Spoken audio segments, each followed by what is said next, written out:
Jumpa lagi Jaka Tribun TV. Saya sedang ada di Singapura dan saya lagi menghadiri acara Samsung Unpacked di sini. Iya, kita akan melihat smartphone terbaru Samsung di awal tahun 2023, flagship tentunya. Ya, ini adalah Samsung Galaxy S23 Ultra, penerus dari Galaxy S22 Ultra yang menurut kami adalah smartphone Android terbaik 2022.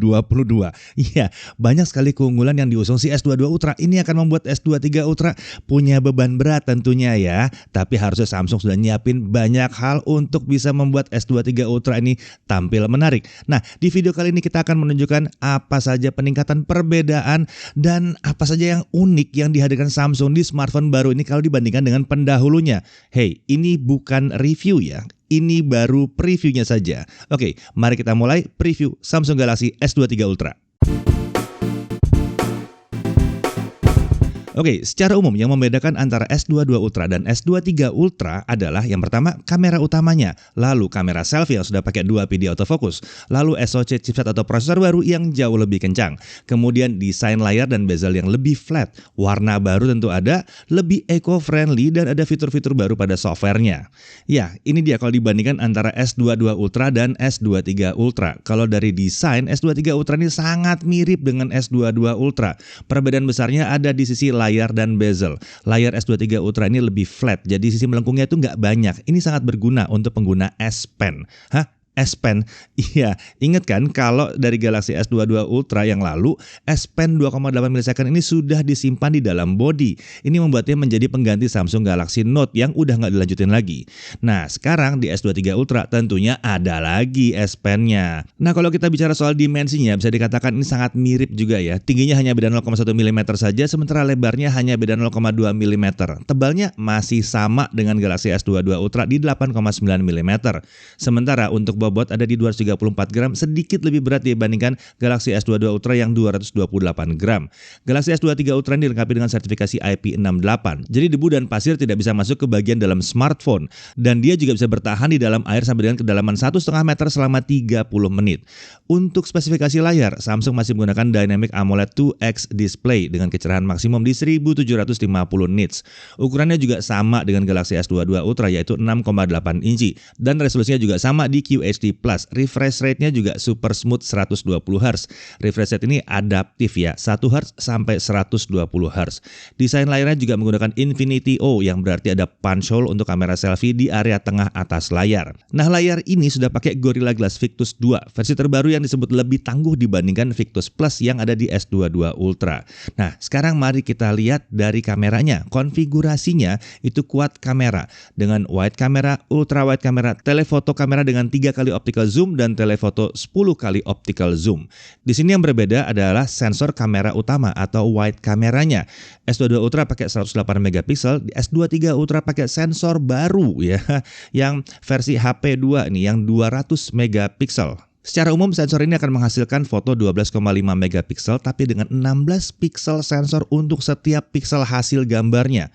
Nah, seharusnya ini akan membuatnya jadi sangat baik di kondisi gelap ya.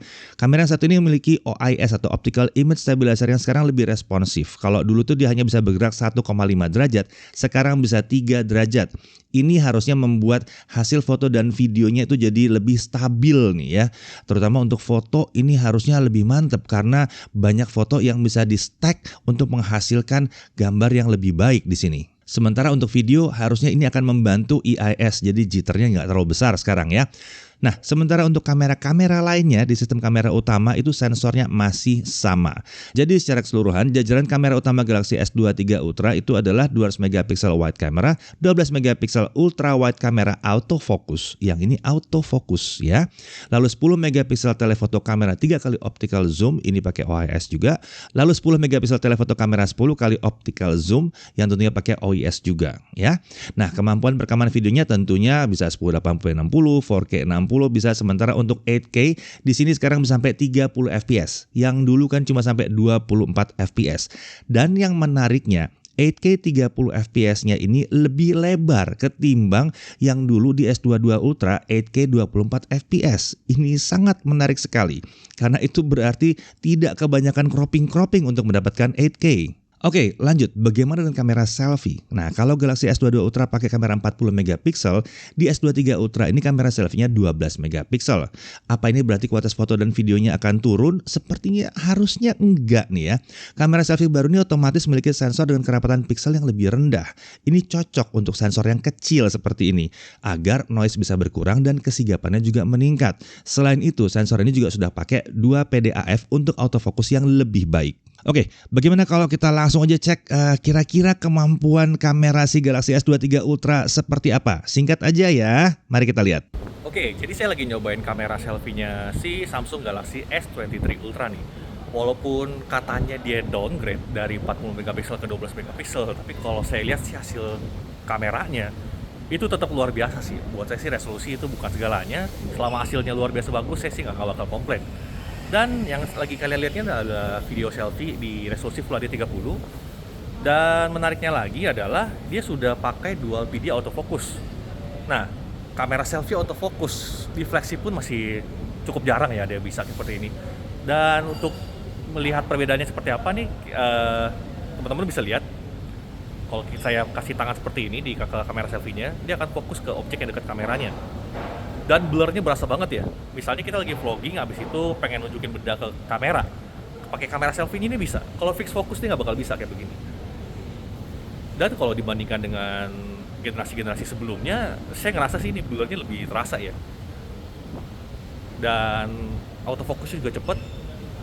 Ini keren banget, salah satu fitur yang jarang sekali ada smartphone Android yang bisa, bahkan di kelas flagship sekalipun.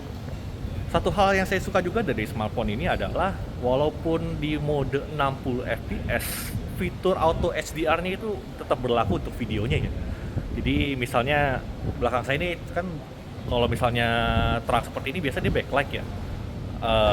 Warnanya putih doang, objeknya nggak terlalu kelihatan di belakang ada apa. Tapi kalau di Samsung S23 Ultra ini tuh nggak masalah. Kalian mau di mode 30 fps, mau 60 fps, HDR-nya tetap jalan.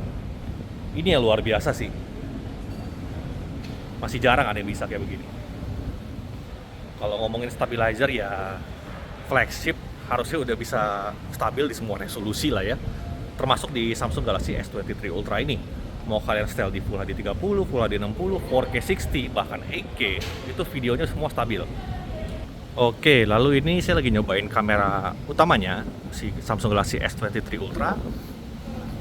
Halo Mas. Halo Mbak. Ini di resolusi Full HD 30 aja dulu. Hasilnya seperti ini.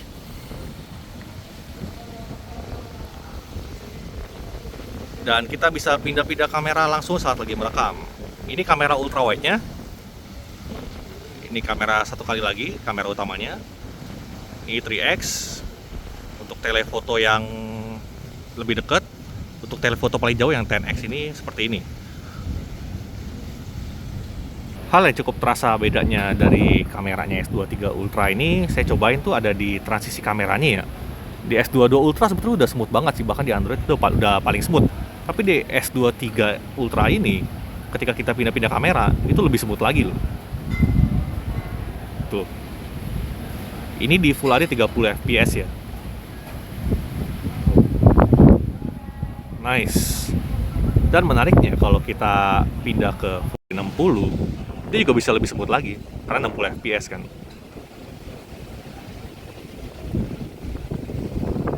Untuk Android belum ada yang ngalahin sih. Yang bisa nyaingin transisi kamera sesmooth ini paling baru iPhone aja. Di Android Samsung masih juaranya lah. Lagi ngerekam pun kita bisa pindah-pindah kamera seperti ini. Bisa pindah dengan cepat dan sangat mulus, luar biasa lah ini.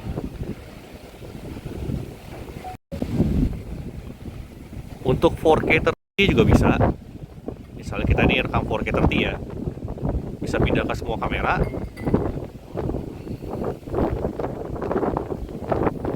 Termasuk ke selfie-nya. Ini baru Samsung aja bisa sih menurut saya. Bisa langsung pindah kamera selfie seperti ini dari app kameranya. Tapi untuk 4K 60 dia belum bisa ya. Jadi misalnya kita lagi di 4K 60 terus kita ngerekam, kita nggak bisa pindah-pindah kamera. Mentok sampai 4K 30 aja.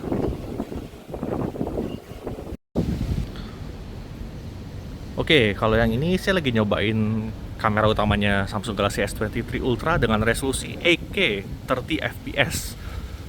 Ini walaupun terkesan minor, tapi ini juga peningkatan yang lumayan menurut saya sih. Karena yang pendahulu-pendahulunya tuh bisa 8K juga, cuman frame rate-nya mentok di 24 fps. Kalau yang ini dia bisa 30 fps. Nice. Dan videonya stabil. Keren.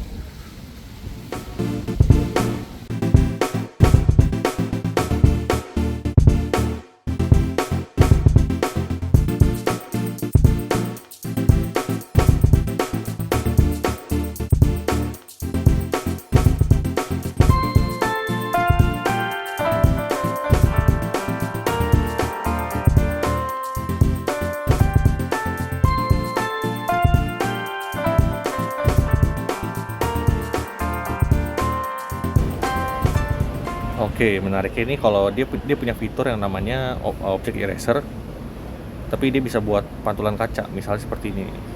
Misalnya kita lagi foto, jepret. Nanti kan di sini bakal kelihatan ya kalau kita lagi di dalam ruangan gitu, bukan benar-benar di luar. Jadi ada kelihatan pantulan-pantulan objeknya seperti ini. Nah, di sini ada fitur yang namanya object eraser. Nah, ada namanya object eraser. Dia bisa erase reflection, nggak cuma erase shadow. Misalnya kita pilih erase reflection. Oke, di sini saya mau praktekin kemampuan fotografinya. Dia kan udah pakai sensor 200 megapiksel ya. Cuman by default dia akan bidding ke 12 megapiksel.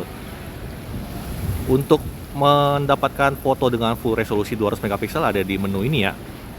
Di menu aspek rasio ada 50, ada 200. Kita coba dulu dari yang defaultnya ya. Habis itu kita ambil yang 50 megapiksel. Setelah itu kita coba yang 200 megapiksel. Kita akan arahkan ke sana karena itu ada tulisan di sana. Ini lumayan oke untuk menunjukin tuh tulisannya bisa kebaca atau enggak. Oke, kita mulai dari yang defaultnya dulu, yang 12 megapiksel. Seperti kalian lihat tuh, defaultnya jadi 12 megapiksel ya. Size-nya 5 megabyte. Ini yang default. Udah agak susah kebaca ya tulisannya ya. Masih bisa kebaca dikit sih, cuman memang susah. Cuman teks-teks gedenya aja yang bisa kebaca. Lalu ini yang 50 megapiksel. Size sekitar 15 mega. Kita zooming. Nah, semakin terbaca. Gokil. Ini baru 50 megapiksel ya. Coba kita lihat yang 200 megapiksel. Kita lihat detailsnya. Size fotonya 40 mega, gila gede banget. Ini full 200 megapiksel ya. Coba kita zooming seperti ini. Nah lo, teks-teks kecilnya sekarang terbaca. Gokil.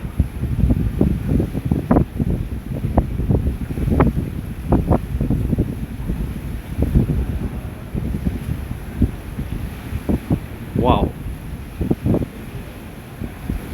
Jadi kalau memang kalian butuh detail yang luar biasa, pakai aja mode 12 megapiksel ini. Cuman ya resikonya file size-nya akan gede banget ya. Oke, jadi itu dia sekilas mengenai kameranya Samsung Galaxy S23 Ultra. Ini baru previewnya aja ya teman-teman. Mungkin kalau kalian punya pertanyaan, misalnya penasaran fitur-fiturnya seperti apa yang mau dibahas lebih dalam, kalian bisa tulis aja di komentar di bawah ya. Nanti kita bahas di review lengkapnya. Untuk sekarang segini aja dulu. Untuk previewnya aja menurut saya sih ini udah, saya sih kagum sama kamera Samsung ya. Untuk di Android, tahun lalu aja dia adalah kamera smartphone Android terbaik tahun 2022. Dan apakah dia akan menggelar title yang sama untuk tahun 2023, kita lihat aja nanti. Sekarang kita beralih ke jeroannya si Galaxy S23 Ultra. SoC atau chipset atau prosesor dari smartphone baru ini tentu saja berbeda dari S22 Ultra. Menariknya, ini sebenarnya SoC khusus Snapdragon 8 Gen 2 for Galaxy. Ya, ini beda dengan 8 Gen 2 biasa. Di CPU, core prime-nya itu bisa nyampe 3,36 GHz. Ini meningkat dari versi standar yang cuma 3,2 GHz saja. Lalu ada perbedaan dari sisi GPU, di mana performanya juga meningkat dibandingkan yang sebelumnya. Kalau dari sisi GPU-nya ini ya, di 8 Gen 2 kan dibilang naik sekitar 20% dari 8 Gen 1. Nah, untuk SoC khusus yang satu ini, yang for Galaxy ini, peningkatannya disebut bisa mencapai 45% dibandingkan 8 Gen 1 atau S22 Ultra. Jauh nih GPU-nya nih. Ini membuat 8 Gen 2 for Galaxy jadi sekitar 20% lebih kencang GPU-nya dibandingkan Snapdragon 8 Gen 2 yang biasa. Cukup jauh bedanya. Nanti kita lihat efeknya kalau kita sudah sempat benchmark dan coba gaming di smartphone baru ini. Nah, sebelum pada bahas kemungkinan panas, kami punya data mengenai vapor chamber atau pendingin si S23 Ultra. Samsung menjanjikan peningkatan 2,1 kali lebih baik dibandingkan S22 Ultra. Jadi seharusnya ini cukup ya untuk membuat smartphone ini jadi HP Android yang mumpuni untuk gaming berat. Lalu, kita lanjut ke sisi RAM dan storage. Ada sedikit perbedaan juga. Tidak ada varian storage 128GB di Galaxy S23 Ultra. Bagus. Dan bahkan di Indonesia tidak ada varian yang RAM-nya 8GB. Jadi yang ada di Indonesia adalah yang RAM-nya 12GB dengan storage 256GB, RAM 12GB dengan storage 512GB, dan RAM 12GB dengan storage 1TB. Oh ya, storage-nya ini sudah pakai UFS 4.0 yang baru. Ya, ini peningkatan dari UFS 3.1 di S22 Ultra. Untuk konektivitas ada sedikit perbedaan. Smartphone yang satu ini mendukung Wi-Fi 6E tri-band yang berarti support Wi-Fi di 6 GHz. Sayangnya untuk saat ini band 6 GHz belum bisa didaftarkan penggunaannya di Indonesia. Jadi untuk varian Indonesia kemungkinan besar hanya bisa Wi-Fi 6E dual band. Apakah nantinya bisa di-unlock? Kita belum ada informasinya mengenai hal yang satu ini ya.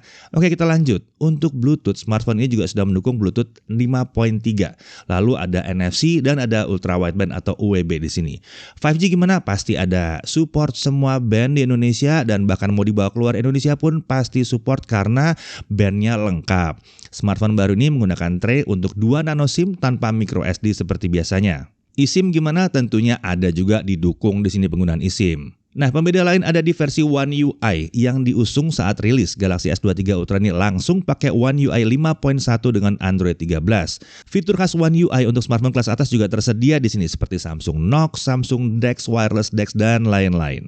Oke, terkait baterai, smartphone baru ini dilengkapi dengan baterai 5000 mAh. Ini masih sama ya dengan pendahulunya. Sedangkan untuk charging tersedia dukungan untuk 45 watt wire charging dan fast wireless charging, dan ada juga fitur wireless power share alias reverse wireless charging. Ini yang membuat smartphone-nya bisa ngecas TWS dan ya device-device lain ya. Nah, kemudian untuk fingerprint scanner dia masih pakai ultrasonic under display, speaker juga stereo dengan tuning dari AKG. Lalu untuk warna, nah ini ada 4 pilihan yaitu green, cream, lavender, dan phantom black. Tapi spesial untuk Indonesia dan hanya di Samsung.com selama masa pre-order akan ada 4 warna spesial. Ada red, ada sky blue, ada lime, dan ada graphite.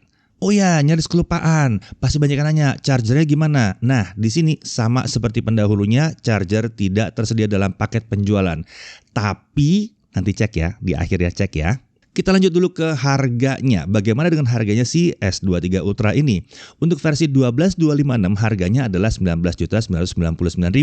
12512 harganya adalah 21.999.000. Sementara 12 1 TB harganya adalah 25.999.000. Oh ya, selain Galaxy S23 Ultra, Samsung juga meluncurkan Galaxy S23 dan S23 Plus. Tapi dua smartphone ini ada dibahas di dalam video yang terpisah ya, dicek ya. Nah, sekarang kita masuk ke yang paling penting. Apa yang didapatkan kalau beli S23 Ultra selama masa pre-order? Yang pertama, Samsung Care Plus 1 tahun. Ini berarti nggak ada masalah kalau ada kerusakan-kerusakan apapun selama 1 tahun ya. Ini senilai sekitar 1,6 juta. Lalu ada program Double Up Storage untuk semua model. Jadi kalau beli yang versi 128 dapatnya yang 256. Beli versi 256 dapatnya yang 512. Beli versi 512 dapatnya yang 1 tera. Iya. Ini membuat dalam pre-order ya, semua versi tertinggi itu tidak akan ditawarkan. Atau mungkin akan ada yang menawarkan versi tertinggi, tapi harganya adalah harga dari versi di bawahnya. Ini membuat selama masa pre-order seri S23 ini terasa lebih murah ya, apalagi masih ada lagi nih. Nah, untuk trade-in, untuk semua pengguna flagship Samsung dari tahun berapapun, itu kalau sudah dinilai harganya berapa, itu akan ditambahin 1 juta rupiah. Jadi, kalau kita pakai aplikasi trade-in Samsung, HP flagship tua kalian kalau dinilai misalnya nih 5 juta, akan diubah jadi 6 juta rupiah nilainya. Lumayan ya. Lalu kemudian masih ada bank cashback up to 1 juta rupiah dan ada cicilan 0% sampai dengan 24 bulan. Kemudian, ini yang penting masih dapat e-voucher dengan pengecualian untuk yang S23 Ultra 1 TB.